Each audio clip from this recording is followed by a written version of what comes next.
गुरुदेव, एक तरफ काम घसीट रहा है, एक तरफ परिवार घसीट रहा है, फिर एक तरफ जिम्मेदारी घसीट रही है।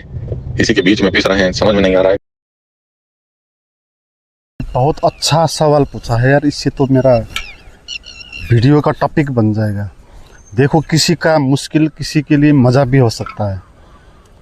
तो दर्शन जी हिंदी चैनल में आगे देखते रहिए, इस टॉपिक पर हम वीडियो बनाएंगे। देखो, यह प्रश्न हंसी का कारण इसलिए है कि जीवन तुमको नहीं घसीट रहा है, तुम ही जीवन को घसीट रहे हो। देखो, मैंने एक पागल को देखा जो एक पेड़ को पकड़ के सदा खड़ा होता था। अगर कोई उसको पूछने जाते कि तुम क्यों इसको पकड़ रहे हो और रो रहे हो, वो कहता, इस पेड़ ने मुझे पकड़ के रखा है और वो प्रयास करता है छूटने के लिए और छोड़ नहीं पा रहा है, इसलिए रो रहा है।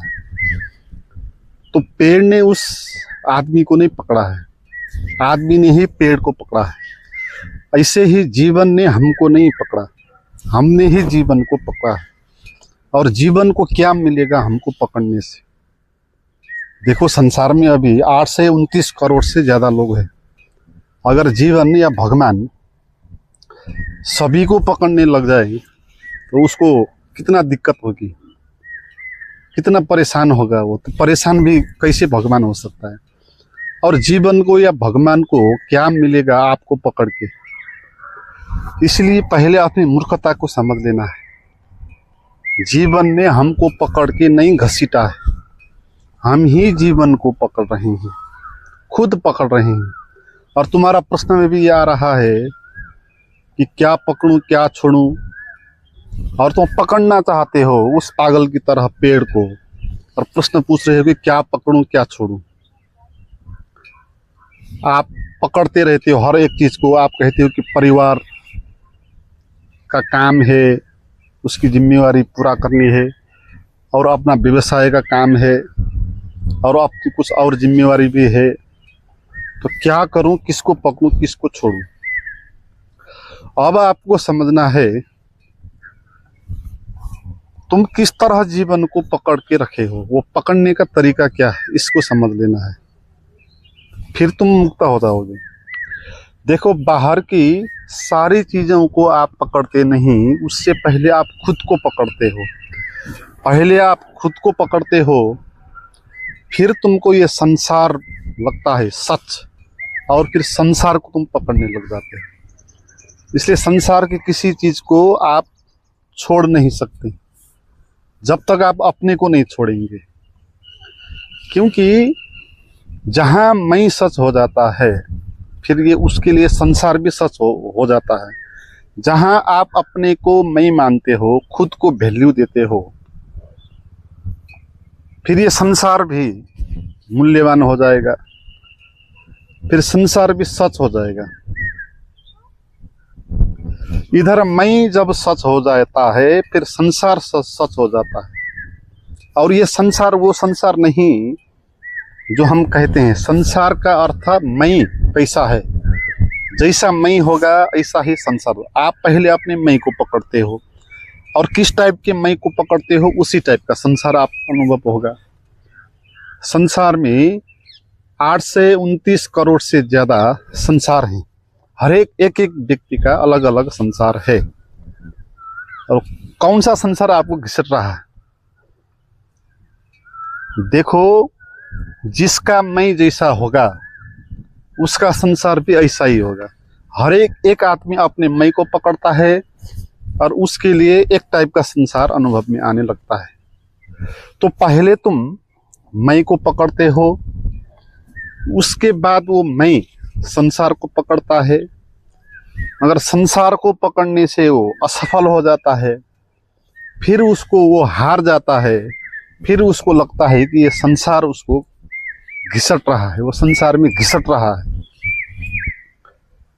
देखो, आपका जो संसार है वो पूरा ही झूठ है, क्योंकि वो संसार मैं के आधार पर टिका है ना। अगर आप दूसरी तरीका का मैं मानते तो आपको दूसरे तरीका का संसार अनुभव होता है। आप हिंदू हो तो एक संसार होगा, मुस्लिम हो जाओ, क्रिश्चियन हो जाओ तो दूसरा संसार आप मानने लग जाओगे, आपके लिए संसार का मीनिंग दूसरा हो जाएगा। इसलिए आपका संसार ही झूठ है, तो उसमें आपका परिवार, आपका काम, आपकी जिम्मेवारी, उसका कितना सच हो सकता है वो चीजें। स्वप्न में कोई चीज घटित हो रही है, वो सारी चीज स्वप्न के अंतर्गत ही आएगी ना। तो असली संसार क्या है उसको आप अनुभव करो। जो आपका मैं का संसार है ना, आप उसको अनुभव कर रहे हो, और वो संसार आपको घसीट रहा है। और वो संसार क्रिएट कैसे हुआ? आपके मैं के कारण। आपका मैं कैसे क्रिएट किया? पकड़ने के कारण। आप अपने मैं को पकड़ते हो सबसे पहले, ठीक है, फिर संसार आपको पकड़ लेता है। तो मैं को पकड़ने से क्यों ऐसा हो जाता है? इसमें क्या गलती हो जाती है? जब आप अपने खुद को पकड़ोगे, मैं को पकड़ोगे, तो तुम अस्तित्व के नियम के खिलाफ हो जाओगे ना। क्योंकि अस्तित्व में कोई भी ऐसा मैं नहीं होता। अस्तित्व का नियम यह है, जितने भी यहाँ वस्तुएं हैं सब एक आपस में जुड़ी हुई है। किसी का भी पर्सनल एग्जिस्टेंस नहीं है, किसी का भी अलग में नहीं है। यहाँ पेड़ जमीन से जुड़ा हुआ है, जमीन आकाश से जुड़ा हुआ है, आकाश ब्रह्मांड के साथ जुड़ा हुआ है। आप भी पेड़ के साथ जुड़े हुए हो, पेड़ भी आपके साथ जुड़ा हुआ है। तो सारी चीजें यहाँ जो भी हैं एक दूसरे के साथ जुड़ के बनी है, परस्पर निर्भर होकर बनी है। इस कारण यहाँ कोई भी चीज ऐसी नहीं जो स्वतंत्र हो सकती है, जिसका मैं अलग हो सकता है, ऐसा कोई भी नहीं। तो जब आप अपने को मैं कहते हो तो फिर क्या हो जाता है? आप झूठ बात को मानते हो कि ऐसा मैं होता नहीं, पर्सनल स्वतंत्र अस्तित्व वाला। तो आप जब इस तरह मैं को पकड़ोगे तो झूठ में पड़ जाओगे। फिर वो मैं क्या मानेगा? अपने को इस संसार का संचालक मानेगा, वो अपने को कर्ता मानेगा।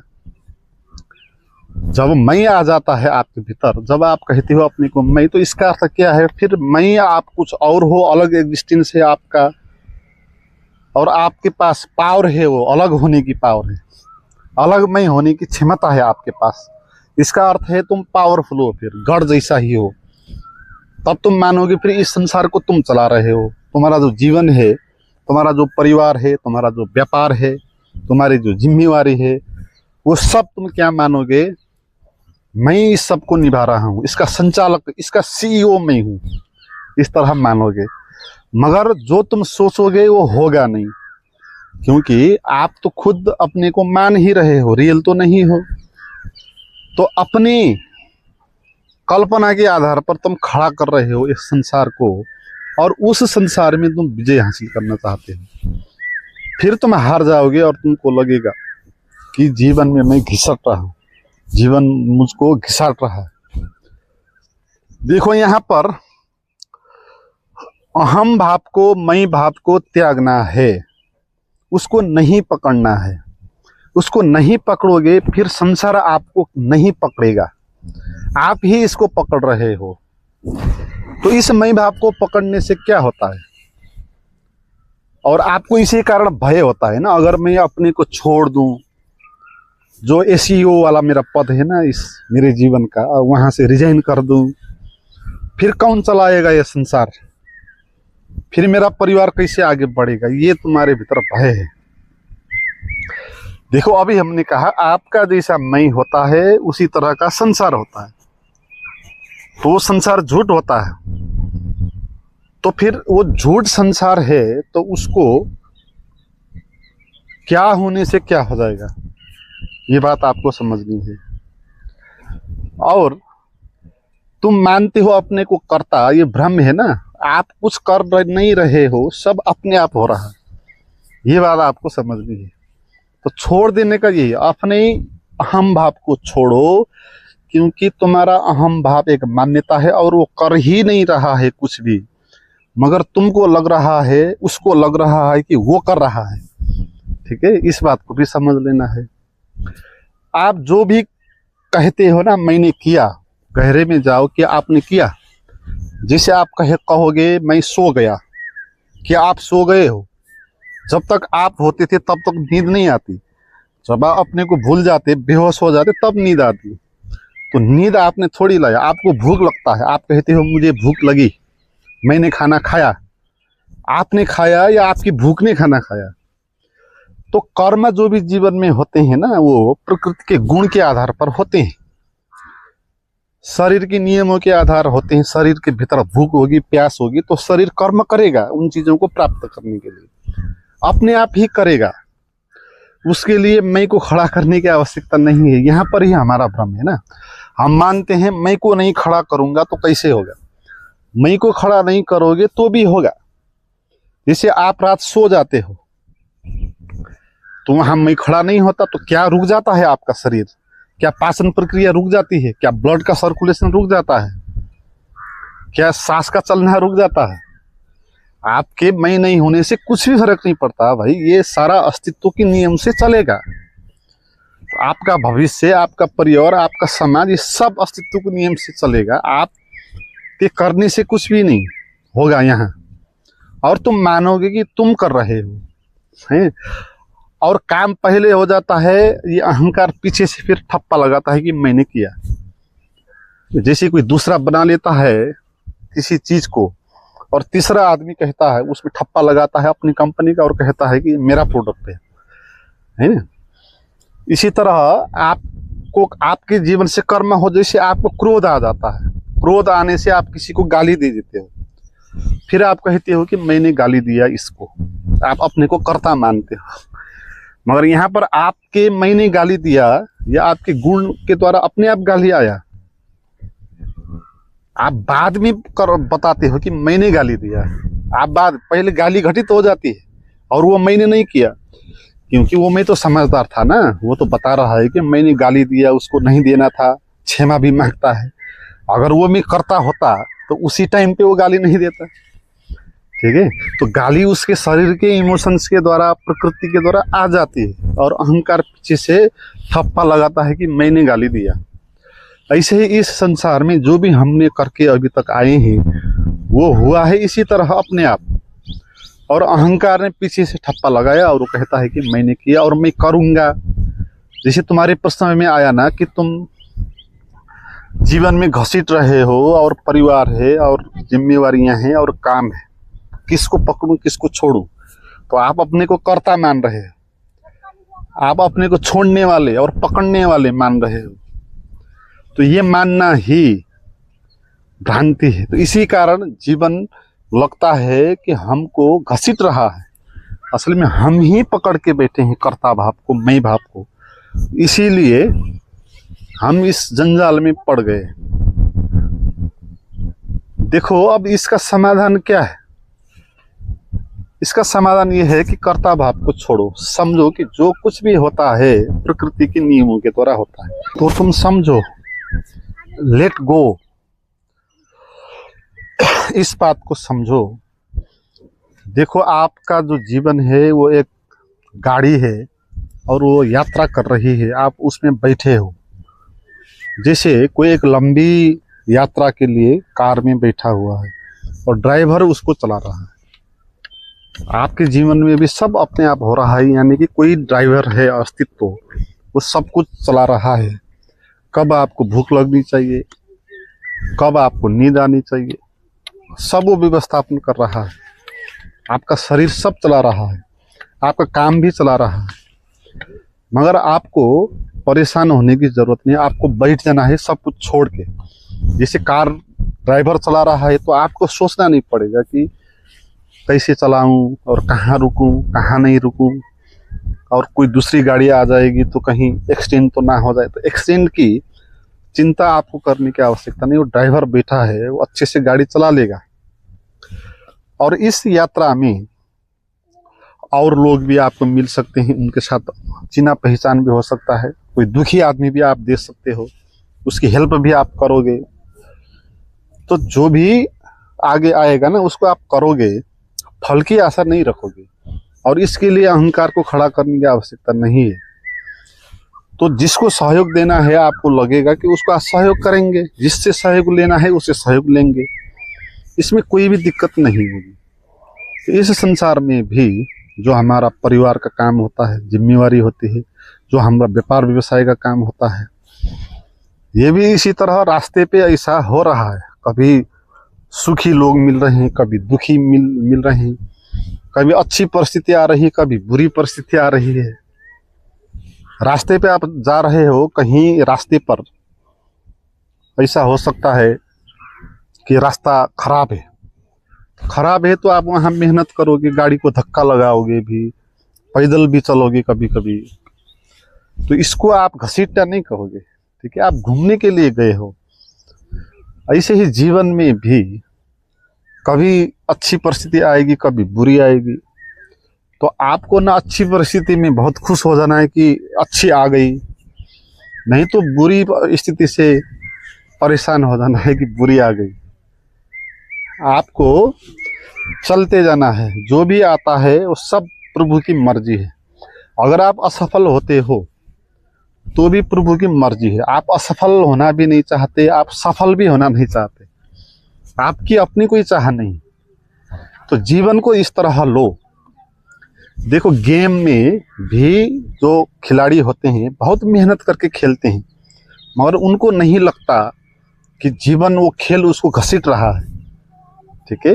एक फुटबॉल प्लेयर है, बहुत श्रम करके पसीना निकाल के वहाँ वो फुटबॉल खेल रहा होता है, मैच खेल रहा होता है।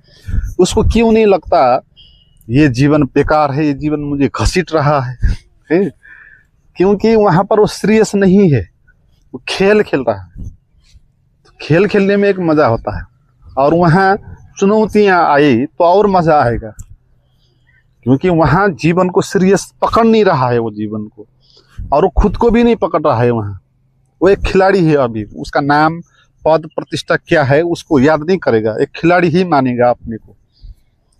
इसीलिए गेम खेलने में हमको मजा आता है, जीवन को खेलने में हमको बुरा लगता है। तो जीवन को भी समझो, वो भी एक गेम ही है, वो भी एक खेल है। ये संसार क्या है? तेरा और मेरा का खेल है। आप पहले अपने को मैं कहते हो, गेम के रूल है। देखो, संसार के गेम का रूल ये है, सबसे पहले आप अपने को मैं कहते हो और अपने को एक सुपर पावर तैयार करते हो, हीरो जैसा, ठीक है। इस कहानी में वो मैं खड़ा होता है, फिर वो उस मैं के जो आपंती हैं, जो रिलेटिव है, उसके नाम के जो भी जगह जमीन है, पद पैसा है, उसको कहेगा वो मेरा है। उसका देश, उसकी जाति, उसका धर्म, उनको कहेगा मेरा है, और वो जिम्मेवारी बनाएगा अपनी उसको संरक्षण करने के लिए, ठीक है। और फिर दूसरा कैरेक्टर ये पैदा होगा तेरा, और जो आपका धर्म नहीं, जो आपकी जात नहीं, जो आपका देश नहीं, जो आपका रिलेटिव नहीं, उसको कहोगे ये तेरा है, और तेरे के साथ आप संघर्ष करोगे।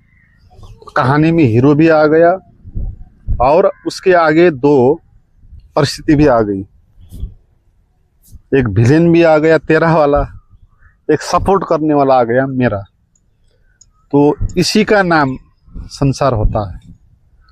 मगर आप अपने को मैं कहना बंद करोगे, जानोगे कि आप कुछ नहीं हो, शून्य हो जाओ, ना कुछ हो जाओ, ना कुछ के साथ जुड़ जाओ, यही लेट गो है। हम ना कुछ हो गए हैं तो फिर जीवन घसीटेगा तो भी किसको घसीटेगा? जीवन को घसीटने के लिए भी एक मैं का होना आवश्यक होगा ना, उसी मैं को जीवन घसीटेगा। आपके भीतर कोई मैं नहीं, आप खाली हो गए, शून्य हो गए, तो फिर आपको कोई भी नहीं घसीट सकता। घसीटने के लिए कुछ आप हो ही नहीं, फ्लो में बह गए, हवा के साथ बह गए, जो भी आए आगे वो करते गए और बहते गए। मित्रों, इस तरह समझ को और ज़्यादा गहराना है और प्रॉपर तरीके से ध्यान करके अपने अहंकार को मिटाना है, मुक्त होना है। तो उसके लिए मेरे पास आप आ सकते हैं भौतिक सत्संग में। अब एक प्रोग्राम हो रहा है ऋषिकेश में, जून 10 से 16 तक। उस प्रोग्राम में अगर आप आना चाहते हैं तो वीडियो में डिस्क्रिप्शन में जो नंबर दिया हुआ है उसको चेक करें।